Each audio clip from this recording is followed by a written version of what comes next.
नमस्कार। हिंदी साहित्य के इतिहास के अंतर्गत आधुनिक काल, जिसमें छायावाद युग के स्तंभ में से एक, 4 स्तंभों में से एक महादेवी वर्मा जी का परिचय इस वीडियो में देखते हैं। महादेवी वर्मा जी का जन्म 16 मार्च 1907 ईस्वी में हुआ था और उनका निधन 11 सितंबर 1987 ईस्वी में हुआ। हिंदी के सर्वाधिक प्रतिभावान कवयित्रियों में से एक महादेवी वर्मा हैं। वे हिंदी साहित्य के छायावादी युग के 4 स्तंभों में से एक महत्वपूर्ण स्तंभ में आते हैं।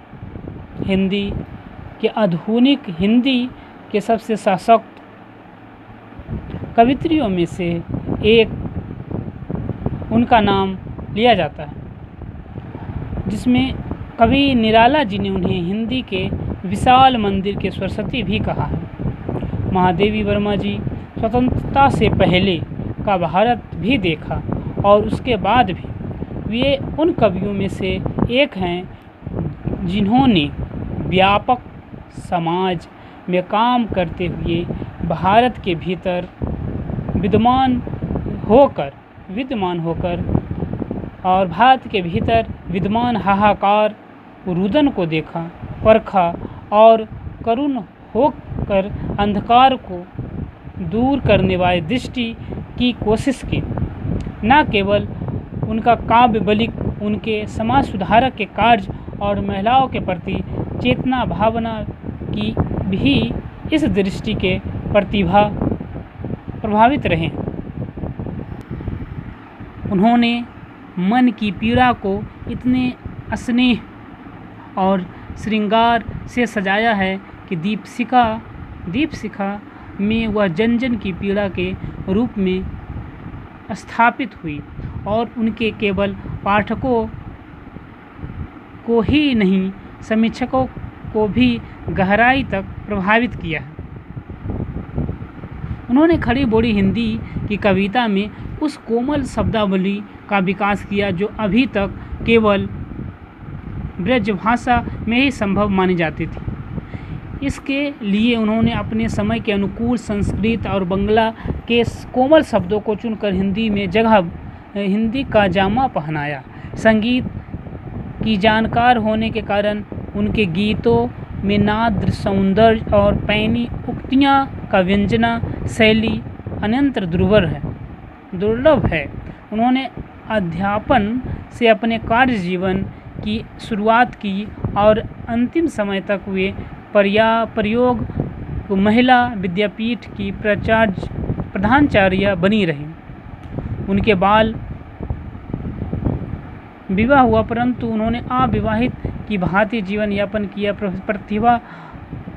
प्रतिभावान कवित्री और गद्य लेखिका महादेवी वर्मा साहित्य और संगीत में निपुण होने के साथ साथ कुशल चित्रकार और सृजनात्मकता अनुवादक भी हैं।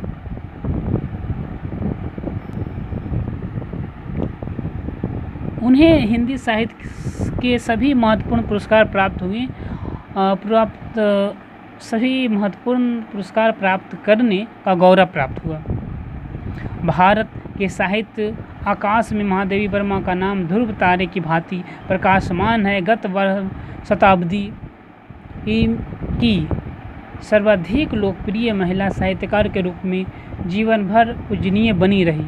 वे पशु पक्षी प्रेमी थी। गाय उनकी अति प्रिय थी। करीब वर्ष 2007 में उनका जन्म शताब्दी के रूप में मनाया जाता है। 27 अप्रैल 1982 को भारतीय साहित्य में अतुलनीय योगदान के लिए ज्ञानपीठ पुरस्कार से उन्हें सम्मानित किया गया। उनकी शिक्षा महादेवी वर्मा जी की शिक्षा इंदौर के मिशन स्कूल में प्रारंभ के साथ ही संस्कृत, अंग्रेजी और संगीत तथा चित्रकला की शिक्षा अध्यापकों द्वारा घर पर दी जाती रही। बीच में विवाह जैसी बाधा पड़ जाने के कारण कुछ दिन शिक्षा स्थगित रही। विवाह विवाह के उपरांत महादेवी जी ने 1919 ईस्वी में दस्तबेद कॉलेज इलाहाबाद में प्रवेश लिया। कॉलेज के छात्रावास में रहने लगी। 1921 ईस्वी महादेवी वर्मा जी ने 8वीं कक्षा में ये प्रांत भर के में प्रथम स्थान प्राप्त की। वहीं उन्होंने अपने काव्य जीवन की शुरुआत की। वे 7 वर्ष की अवस्था में कविता लिखने लगी और 1925 ईस्वी तक उन्होंने मैट्रिक की परीक्षा उत्तीर्ण की हुए एक सफल कवित्री के रूप में प्रसिद्ध हो चुकी थी। विभिन्न पत्रिकाओं में अपनी कविताओं का प्रकाशन होने लगा था। कॉलेज के सुभद्रा चौहान कुमारी चौहान के साथ उनकी घनिष्ठ मित्रता हो गई। सुभद्रा कुमारी चौहान महादेवी वर्मा जी का हाथ पकड़कर सखियों के बीच ले जाती और कहती, ये सुनो इनकी कविता, ये भी कविता लिखती है। 1932 में उन्होंने इलाहाबाद विश्वविद्यालय से संस्कृत से MA की तथा उन्हें 2 कविता संग्रह निहार और रश्मि प्रकाशित हो चुके थे। प्रमुख उनकी रचनाएं इस प्रकार है कि महादेवी वर्मा की प्रमुख रचनाएं के साथ साथ विशिष्ट गद्यकार भी हैं। उनकी कृतियां जो पथ तुम्हारा मंगलमय हो, महादेवी के हस्ताक्षर। महादेवी जी के बारे में प्रमुख रचनाएं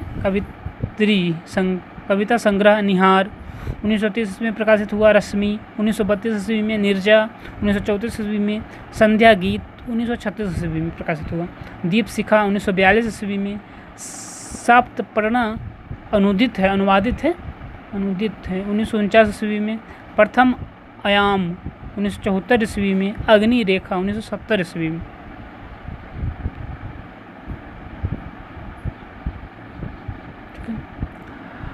और महादेवी वर्मा के अन्य काव्य संग्रह भी प्रकाशित हुए हैं, जिसमें उपयुक्त रचनाएं चुने गए हैं, गीत संकलित किए गए हैं, जैसे आत्मिका, परिक्रमा, सांधनी, यामा, गीत पर्व, दीप गीत, असमारिका, आधुनिक कवि महादेवी आदि।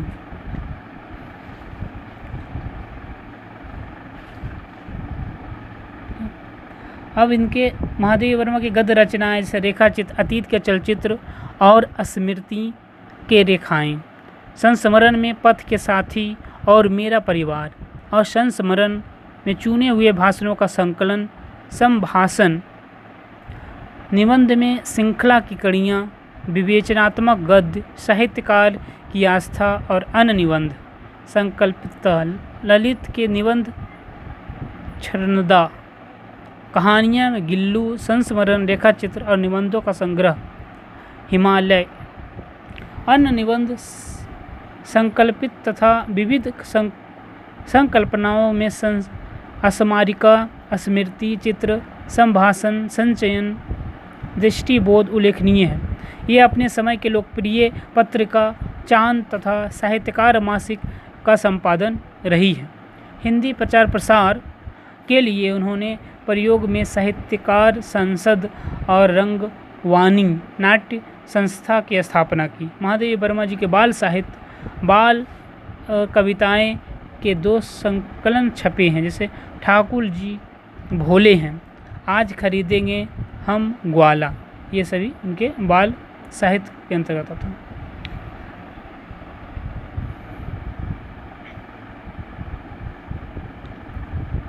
उन्हें कई सम्मान से सम्मानित किया गया है, जिसमें 1943 ईस्वी में मंगला प्रसाद परितोषक एवं भारती पुरस्कार से सम्मानित किया गया। स्वाधीनता प्राप्ति के बाद 1952 ईस्वी में उत्तर प्रदेश के विधान परिषद सदस्यता मनोनीत की गई। 1956 ईस्वी में भारत की सरकार के उनकी साहित्यिक सेवा के लिए पद्म विभूषण की उपाधि दी गई। 1971 ईस्वी में साहित्यिक अकादमी सदस्यता ग्रहण करने वाली वे पहली महिला थी। 1988 ईस्वी में मरणोपरांत उन्हें भारत सरकार द्वारा पद्म विभूषण उपाधि से सम्मानित किया गया। 1969 ईस्वी में विक्रम विश्वविद्यालय, 1970 ईस्वी में कुमाऊं विश्वविद्यालय नैनीताल, 1980 ईस्वी में दिल्ली विश्वविद्यालय, 1984 में ये बनारस हिंदू विश्वविद्यालय वाराणसी में उन्होंने D.Litt की उपाधि से सम्मानित किया गया। इससे पूर्व महादेवी वर्मा जी नीरजा के लिए 1934 ईस्वी में शेक्सपियर पुरस्कार, 1942 ईस्वी में स्मृति की रेखाएं के लिए द्विवेदी पदक प्राप्त हुई। यामा नामक काव्य संकलन के लिए उन्हें भारत के सर्वोच्च साहित्यिक सम्मान ज्ञानपीठ पुरस्कार प्राप्त हुआ और वे भारत के 50 यशस्वी महिलाओं में से शामिल किए गए। 1968 ईस्वी में सुप्रसिद्ध भारतीय फिल्मकार मृणाल सेन ने उनकी संस्मरण वह चीनी भाई पर एक बंगला फिल्म का निर्माण किया था जिसका नाम था नील आकाशेर नीचे। 6 सितंबर 1991 ईस्वी में भारत सरकार के डाकतार विभाग के द्वारा जयशंकर प्रसाद के साथ उनके सम्मान में 2 रुपये का एक युगल टिकट प्रकाशित किया गया, डाक टिकट जारी किया गया उनके सम्मान में। ठीक है, बहुत बहुत धन्यवाद।